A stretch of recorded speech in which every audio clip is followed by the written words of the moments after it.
Question number one. Closing stock as at 31st March 2025, 50,000 appears outside the trial balance. Accounts are closed on 31st March. Pass an adjusting entry and show how this will appear in the final account. तो देखो, trial balance के अंदर जो चीज होती है वो एक ही बार आती है, लेकिन ट्रायल बैलेंस के बाहर एडजस्टमेंट में यदि कुछ है तो उसकी एंट्री हमें दो बार करनी है, दो जगह लिखना है। तो देखो, क्लोजिंग स्टॉक है, ये एक तो हमारे ट्रेडिंग अकाउंट में क्रेडिट साइड पर आता है। ठीक है, तो ट्रेडिंग अकाउंट के क्रेडिट साइड पर आएगा तो हमारी एंट्री होगी closing stock account debit to trading account. Trading account के क्रेडिट साइड में आएगा। ठीक है, so stock, closing stock transfer to trading account. तो कितना है हमारे पास? 50,000। एक नोट दे रहा हूँ। तो closing stock to trading account. अब हमने क्या करना है इसको, एसिड साइड, ये तो हो गया ट्रेडिंग अकाउंट के, हमको क्रेडिट साइड में लिखना है। दूसरा एडजस्टमेंट हमें क्या करना है, एसिड साइड में बैलेंस शीट में, एसिड साइड में लिखना है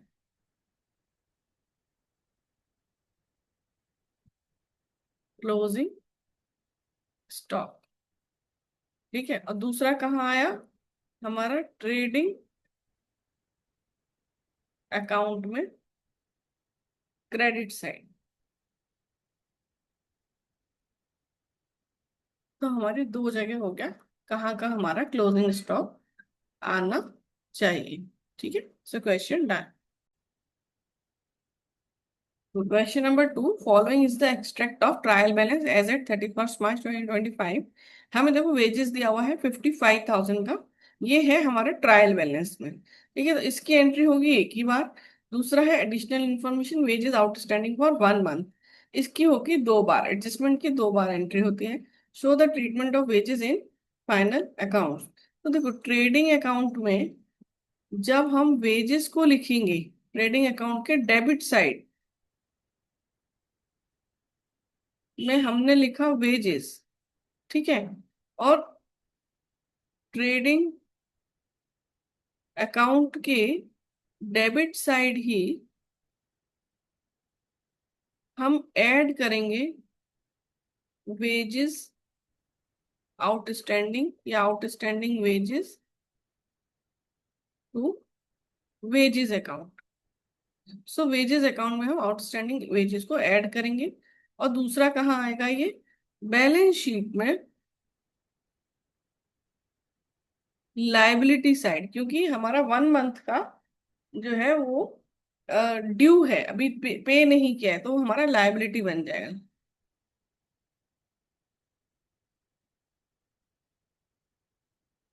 इसके नाम से outstanding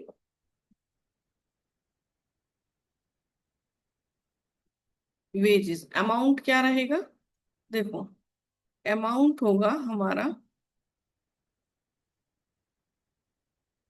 amount of outstanding wages.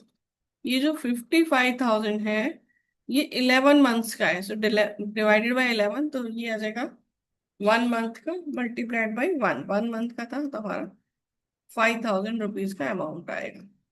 तो हम इसको क्या करेंगे, ट्रेडिंग अकाउंट के डेबिट साइड में वेजेस आउटस्टैंडिंग को वेजेस अकाउंट के साथ ऐड करेंगे, और लाइबिलिटी साइड में हम आउटस्टैंडिंग वेजेस को बैलेंस शीट में लिखेंगे। ठीक है, done. Question number three. Rahul's trial balance as on 31st March 2025 has following information. तो देखो, सैलरीज एंड वेजेस दिया हुआ है 3,30,000 and electricity expenses 55,000।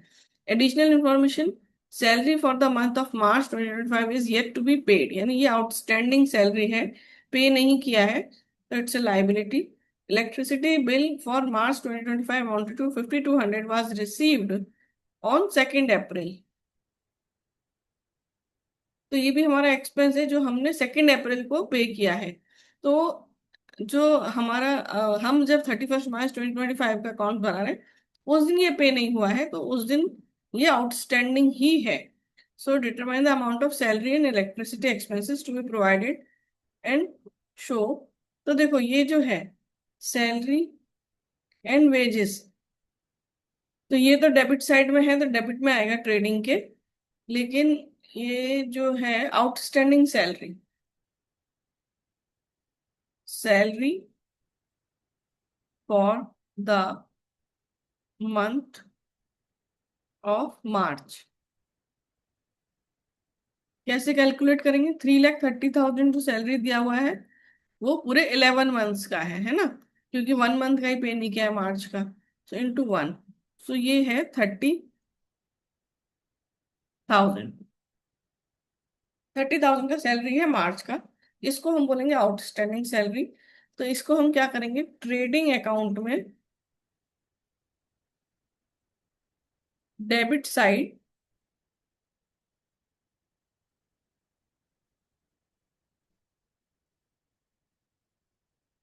Add outstanding salary with add outstanding salary of ₹30,000 to salary of 3,30,000। So 3,30,000 में 30,000 को हम add कर देंगे, और इसे हम कहाँ दिखाएंगे, बैलेंस शीट में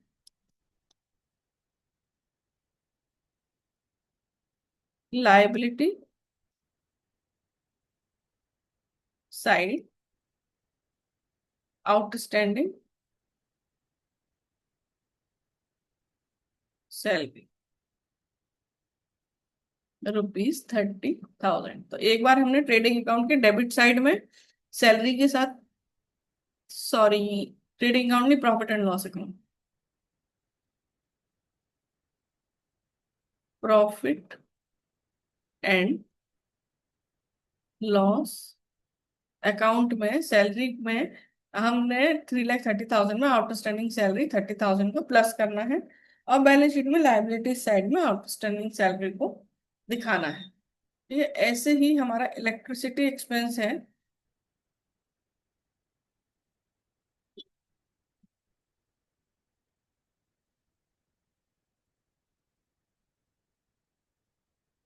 इलेक्ट्रिसिटी एक्सपेंस आएगा 55,000 का, ट्रेडिंग नहीं, profit and loss, electricity expenses आएगा प्रॉफिट एंड लॉस अकाउंट में डेबिट साइड, क्योंकि एक्सपेंस है, एक्सपेंस सब डेबिट में आते हैं, ठीक है। और ये जो आउटस्टैंडिंग एक्सपेंस है ये है हमारा 55,000 का, और आउटस्टैंडिंग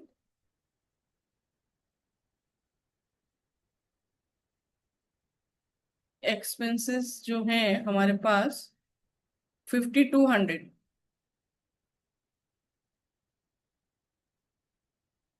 तो ये भी हमारे पास प्रॉफिट एंड लॉस अकाउंट में डेबिट साइड ऐड करेंगे, add 5,200 outstanding expenses, outstanding electricity expenses with electricity expenses। तो ये हम इलेक्ट्रिसिटी एक्सपेंसेस के साथ आउटस्टैंडिंग इलेक्ट्रिसिटी एक्सपेंसेस को ऐड करेंगे, और दूसरी जगह आएगा ये बैलेंस शीट में लायबिलिटी साइड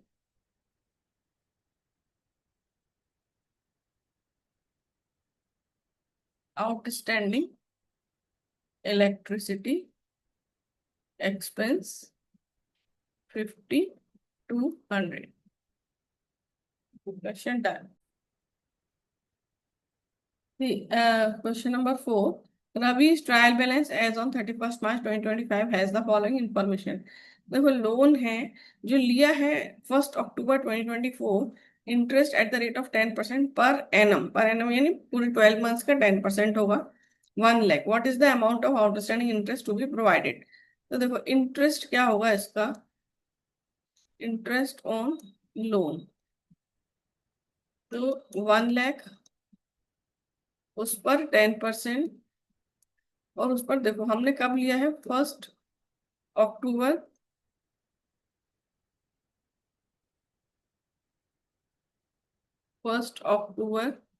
2024, और इंटरेस्ट लगेगा टिल 31 मार्च 2025 तक का। तो अक्टूबर से मार्च हो जाते हैं 6 मंथ्स, सो 6/12, तो ये हो जाएगा 5,000। ठीक है, सो 5,000 के इंटरेस्ट ऑन लोन में से हमारा पेड इंटरेस्ट है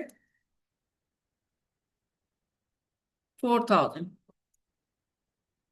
सो आउटस्टैंडिंग हमारा हो जाएगा, जो पे नहीं किया है,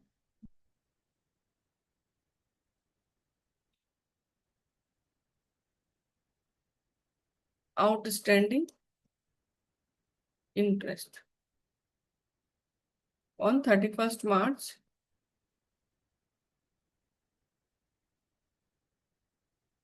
2025, सो हमारा 1,000। So on 1st July 2024, fire insurance premium 72,000 was paid on a policy which will expire on 30th June 2025. Accounts are closed 31st March. Pass the adjustment entry and show how this will appear in the final accounts. तो ये देखो हमने ये जो 72,000 पे किया है, ये किया है हमने 1 जुलाई 2024 से लेके 30th जून 2025 तक का। तो ये हमारा पूरा 12 मंथ्स है। ठीक है, सो 12 मंथ्स के लिए उसने पे किया है 72,000।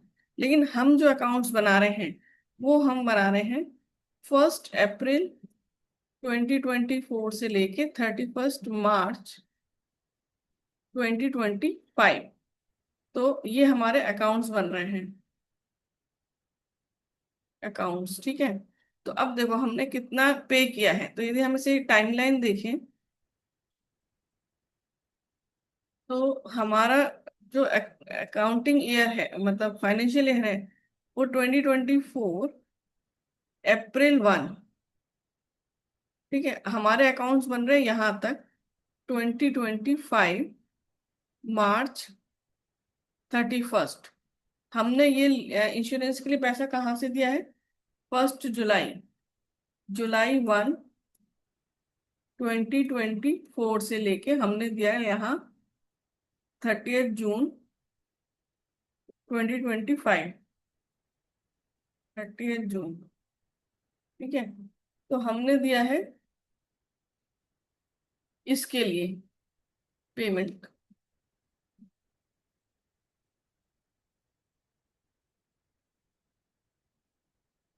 अब देखो ये हमने दिया है इसका इंश्योरेंस प्रीमियम,